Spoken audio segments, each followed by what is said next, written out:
राम राम दोस्तों। आज की कहानी है आठवां फेरा। कहानी पसंद आए तो वीडियो को लाइक और चैनल को ज़रूर सब्सक्राइब करें।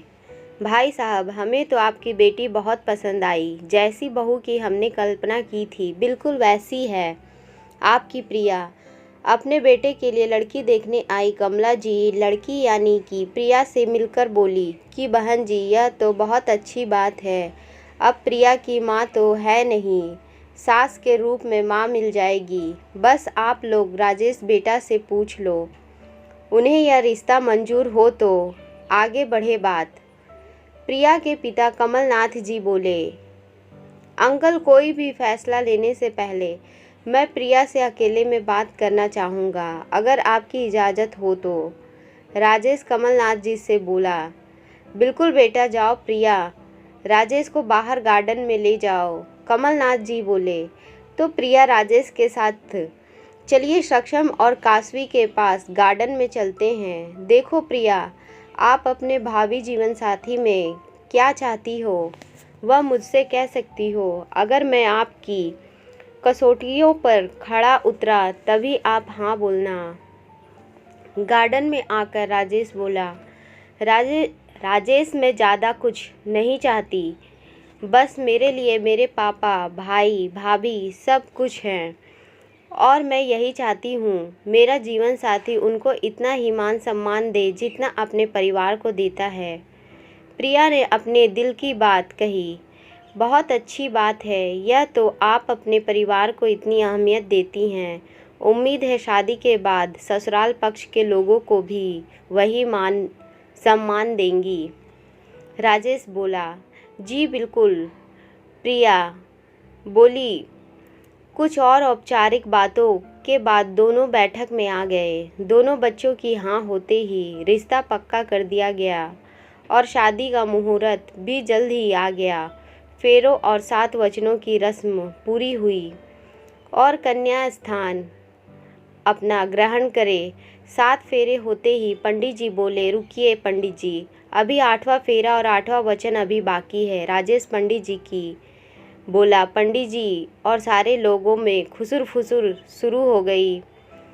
भला 8वां फेरा या 8वां वचन भी होता है? कहीं सब की जुबान पर बस यही बात थी। बेटा, फेरों और वचन बस साथ ही होते हैं, यही शास्त्रों में लिखा है, यही सनातन से चला आ रहा है। पंडित जी राजेश से बोले, पंडित जी, यह 7 फेरे तो हमने एक दूसरे को 7 वचन देकर लिए हैं जो हमारे आने वाले जीवन को खुशहाली प्रदान करेंगे। एक पति पत्नी के रूप में। राजेश बोला। प्रिया भी थोड़ा सा असमंजस में थी कि राजेश कहना चाहता क्या है। हाँ, हम दोनों में तो पति पत्नी के रिश्तों में बंधे रहे तो एक दूसरे को ही तो 7 वचन देंगे। पंडित जी बोले, पंडित जी, हम पति पत्नी के रिश्ते में बंधने के साथ और भी कई रिश्तों में बंध रहे हैं। मेरी पत्नी किसी की बहू भी होगी और मैं किसी का दामाद भी, तो मैं 8वां वचन अपनी पत्नी को देता हूँ। जैसे तुम मेरे माँ बाप की सेवा करोगी वैसे ही मैं तुम्हारे पिता का बेटा बनकर उनका ख्याल रखूँगा। और साथ ही तुमसे यह वचन चाहता हूँ कि जीवन के किसी मोड़ पर तुम्हारा मेरे माता पिता से मतभेद भी हो तो भी मुझे उनसे अलग होने को या उन्हें वृद्धाश्रम में छोड़ने को नहीं कहोगी, ना उनसे दुर्व्यवहार करोगी। और अगर तुम्हारे पिता को भी कभी किसी मोड़ पर ज़रूरत हो तो वह अपने इस बेटे के पास बेझिझक आ सकते हैं। हमारा घर जितना हम सबका होगा उतना ही उनका भी होगा। क्या तुम इस अग्निकुंड को साक्षी मानकर मुझे यह वचन देकर 8वां फेरा लोगी मेरे साथ? राजेश ने यह बोला। प्रिया से पूछा, पर राजेश, हम दोनों की बात तो हो गई थी कि हम दोनों परिवारों को मान देंगे, फिर यह सब? प्रिया ने राजेश से कहा, प्रिया, मैं अपने दोस्तों की पत्नियों को देखा है, उनके माता पिता से दुर्व्यवहार करते। मेरे दोस्त इसलिए परेशान भी रहते हैं।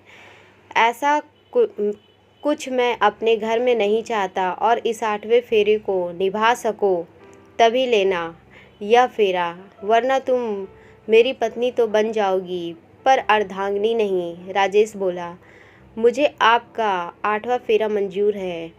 राजेश, जिंदगी के किसी मोड़ पर आपको लगे कि मैं यह वचन नहीं निभा पा रही, तो यह फेरा और इससे जुड़ा वचन टूटते ही मेरा आप पर कोई हक नहीं रहेगा। यह बोल प्रिया 8वें फेरे के लिए बढ़ गई।